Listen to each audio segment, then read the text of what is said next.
بہت سارے مسائل اس میں پوچھے جاتے ہیں، قربانی کس پر واجب ہے؟ تو یہ تو بات آ چکی تھی، خلاصے کے طور پہ بتا دیں کہ جو 612 گرام چاندی یا 87 گرام سونے کا مالک ہو، یا کم سے کم اتنا ہو اس کے پاس کہ 612 گرام چاندی، جس کو 52.5 تولہ کہتے ہیں، اس نے چاندی خریدنے پر وہ قادر ہو، چاہے اس کے پاس کیش ہو یا سونا ہو، تھوڑی سی چاندی ہو، تھوڑا سا سامان تجارت ہو، اور تھوڑا سا ایسا سامان ہو جو سال بھر استعمال نہیں ہوتا۔ اس کا مطلب یہ ہے کہ مثال کے طور پہ گھر میں ہمارے 2 واشنگ مشین کی ضرورت نہیں ہے، 1 واشنگ مشین کی ضرورت ہے، لیکن گھر میں ہیں 2، تو اب ایک جو زائد ہے وہ ضرورت سے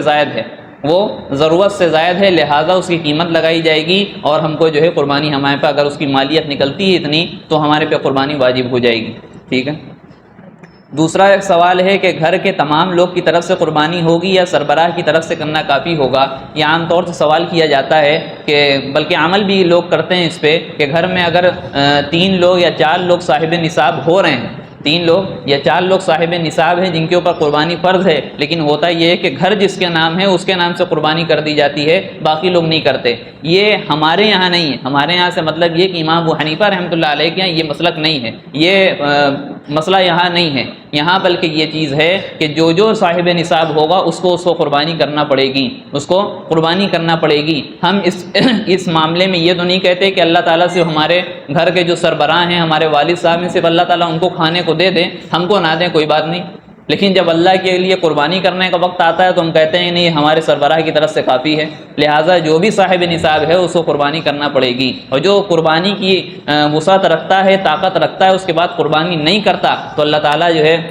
اللہ کے رسول علیہ الصلاۃ والسلام نے زبردست وعید فرمائی ہے، کہنے لگے ابھی جو آپ کے سامنے حدیث پڑھی کہ من کان لہ ساعۃ، جو گنجائش رکھتا ہو قربانی کرنے کی، فلم یضحی، اور قربانی نہ کرے، فلا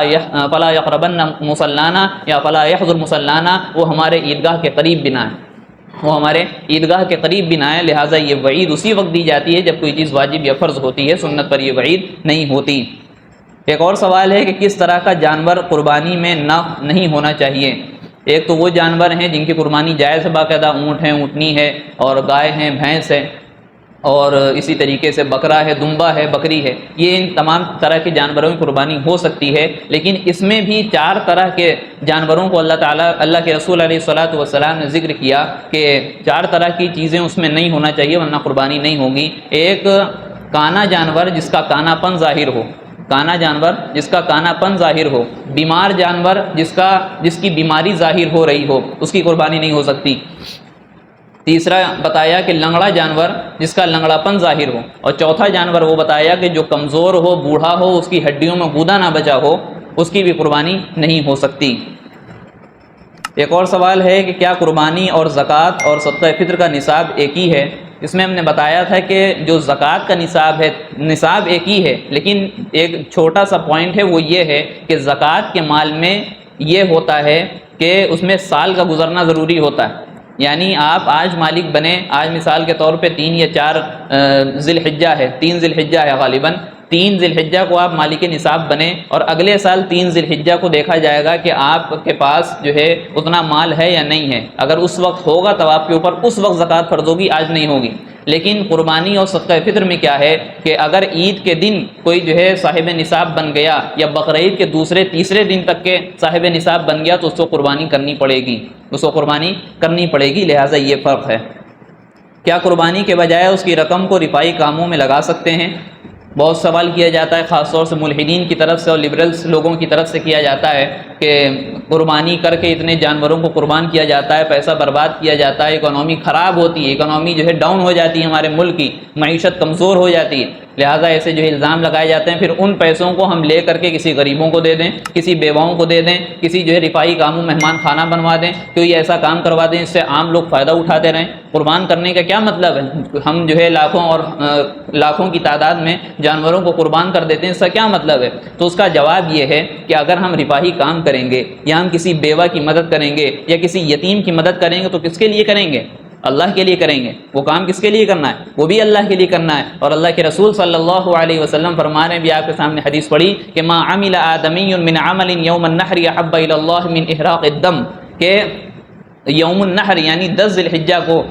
الحجہ کو یہ جو قربانی کے دن ہیں، ان دنوں میں اللہ تعالیٰ کے یہاں جو سب سے محبوب عمل ہے وہ خون بہانا ہے، وہ خون بہانا ہے۔ لہٰذا اللہ کو جب محبوب عمل یہ ہے کہ خون بہایا جائے تو اس وقت ہم وہی کام کریں گے، اس وقت ہم کو وہی کام کرنا ہے۔ دوسرا جواب اس میں یہ دیا جاتا ہے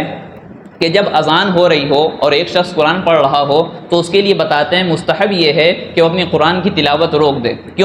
کیونکہ وہ اپنی تلاوت کو روکے اور کلمات جو اذان کے ہیں اس کو دہرائے۔ اس لیے کہا جاتا ہے کہ قرآن کی تلاوت تو بعد میں بھی کر سکتا ہے، لیکن جو اذان ہو رہی ہے وہ کلمات دہرانا اس کے اوپر اسی ٹائم ضروری ہے، وہ بعد میں نہیں دہرا سکتا۔ یہی عمل قربانی میں کہا جائے گا کہ قربانی کے دنوں میں قربانی ضروری ہے، وہ غریبوں کی مدد تو بعد میں بھی کر سکتا ہے، سال بھر اس کے پاس ٹائم ہے، لیکن جو قربانی کا عمل ہے یہ صرف 3 دن ہے، اسی میں اگر قربانی نہیں کرے گا تو کیا کرے گا؟ تیسرا جواب ہم یہ دیتے ہیں کہ آج تو تیسرا جواب تو یہ آسان سمجھ لیں کہ اللہ کا حکم ہے، نبی کا ایک طریقہ رہا ہے، لہٰذا ہم کو وہ کام کرنا ہے۔ آج جو یہ سوال اٹھاتے ہیں، کل کو پھر یہ آ کر کے یہ بھی کہیں گے کہ مسجدوں میں نماز پڑھنے کیا فائدہ، ہم گھروں میں نماز پڑھ سکتے ہیں، لہٰذا مسجدیں ہٹا دی جائیں، مدرسوں کو بند کر دیا جائے، اس میں جو ہے مہمان خانہ کھول دیا جائے، لوگوں کے لیے کھانا پینا فری کر دیا جائے، یہ بھی کل کو کہیں گے آ کر کے، لہٰذا یہ کوئی سوال ان کا بنتا نہیں ہے۔ ایک اور سوال یہ ہے کہ سب لوگ چھری پر ہاتھ لگا دیتے ہیں، کیا یہ صحیح طریقہ ہے؟ اس میں ہم نے پچھلی بقرعید کے موقع پہ بھی ذکر کیا تھا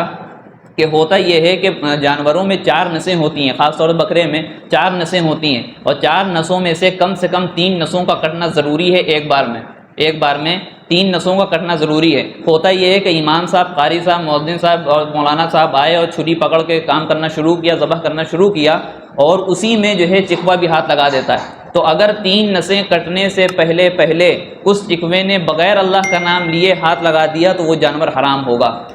پھر سے مسئلہ سنیے، جانور میں 3 نسوں کا کٹنا ضروری ہے۔ اگر امام صاحب یا کوئی بھی قربانی کر رہا ہے اور 3 نسوں کے کٹنے سے پہلے وہ چکوا جو ہے، جو قصائی ہے، اگر اس نے بغیر اللہ کا نام لیے ہاتھ لگا دیا ان کے ہاتھ پہ یا چھری پہ تو وہ جانور حرام ہوگا۔ اس کے لیے ضروری یہ ہے کہ یا تو پوری قربانی اس کو دے دی جائے کہ تم ہی ذبح کرو، اور تیز آواز سے بسم اللہ اللہ اکبر کہو گے،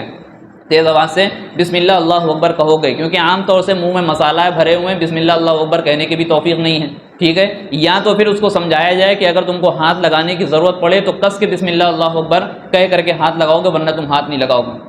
ذرا سی لاپرواہی ہوتی ہے اور وہ ایسا وقت نہیں ہوتا ہے کہ لوگوں کو بیٹھا کے تقریریں کی جائیں، لوگوں کو سمجھایا جائے، یہ بہت نازک مسئلہ ہے، اس کو سمجھیں اور اس پر عمل کرنے کی کوشش کریں۔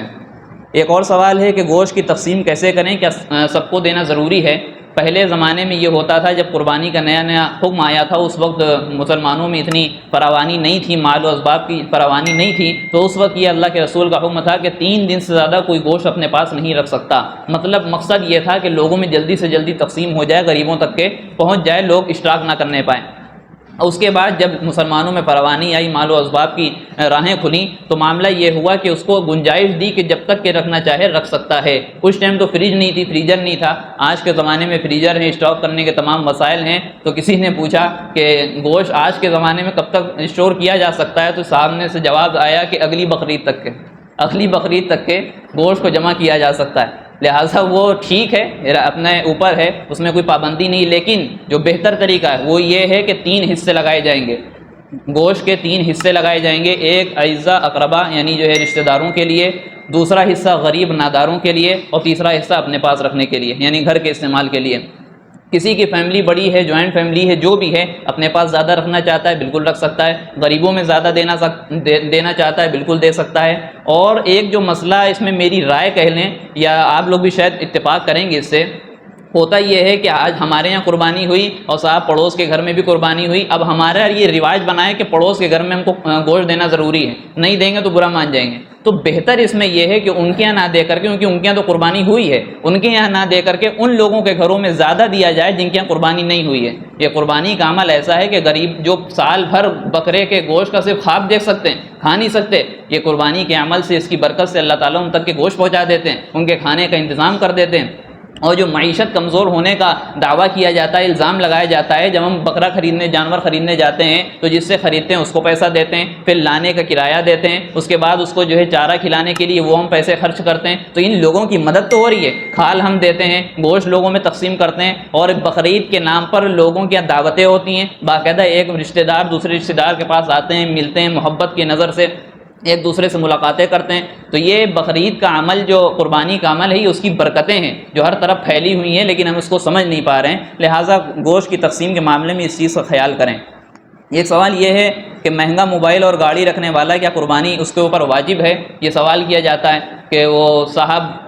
باقاعدہ اسٹیٹس پہ ہم نے کسی کے دیکھا کہ لوگ اتنا مہنگا موبائل رکھتے ہیں اور کہتے ہیں کہ ہم صاحب استطاعت نہیں ہیں۔ یہ یاد رکھیے کہ کسی کے پاس بھی 1.5 لاکھ 2 لاکھ کا موبائل ہو اور 50 لاکھ کی گاڑی ہو، لیکن اگر وہ صاحب نصاب نہیں ہے، گاڑی پہ زکوٰۃ، گاڑی پہ قربانی واجب نہیں ہوتی، موبائل پر قربانی واجب نہیں ہوتی، ہاں ضرورت سے زائد اگر چیز ہے تو اس پہ قربانی واجب ہوگی، جیسے ابھی ہم نے واشنگ مشین کی آپ کو مثال دی، تو ان چیزوں پہ واجب نہیں ہوتی۔ اب وہ اس کا معاملہ ہے، اللہ کا معاملہ ہے، وہ بہتر سمجھے کہ اس کے اوپر واجب ہے یا نہیں، وہ اس کا مسئلہ ہے۔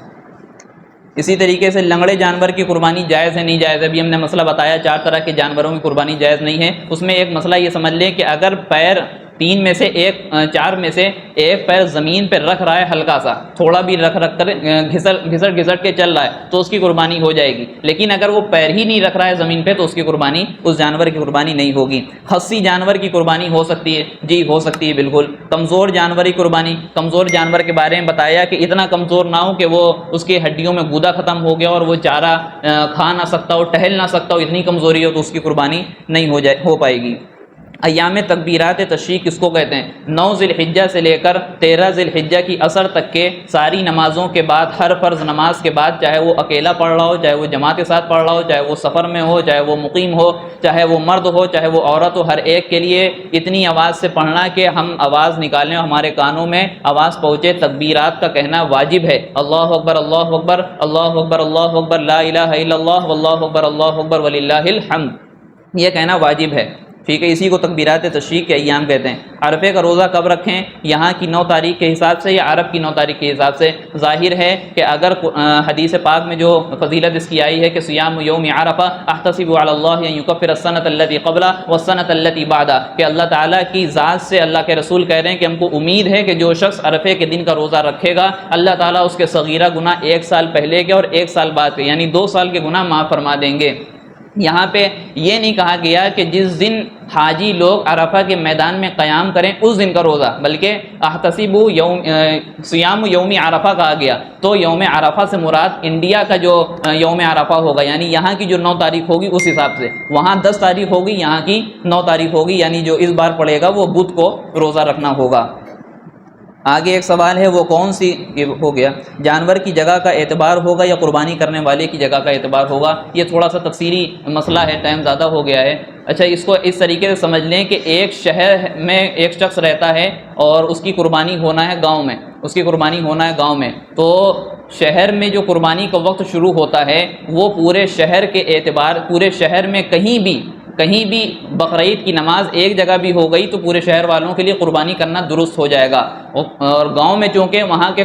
بقرعید کی نماز ان لوگوں کے لیے واجب نہیں ہے، کہیں اور جگہ پڑھیں ٹھیک ہے، لیکن ان کے لیے واجب نہیں ہوتی، ان کے لیے کیا ہے، وقت سورج نکلنے کے بعد سے جب بھی وہ قربانی کرنا چاہیں کر سکتے ہیں۔ لہٰذا شہر اور دیہات کا جو مسئلہ ہے اس میں جانور کا اعتبار کیا جاتا ہے، اس میں جانور کا اعتبار کیا جاتا ہے۔ مثال کے طور پہ کوئی شخص شہر میں ہے اور اس نے قربانی کے لیے کہہ دیا گاؤں میں، تو اس کو چاہیے